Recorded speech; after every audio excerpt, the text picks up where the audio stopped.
fann sál sem sterkar brann. Í mörkum drepsins þar býr hún, sorg í brjósti, elskan síðar.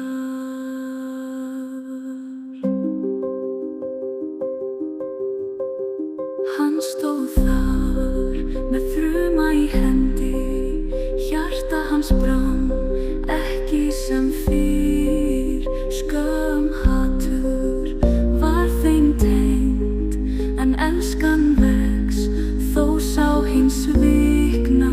Saman berjast þeir fyrir heiminn, hergangur og djúpir rúnir. Valkyrjur kalla hann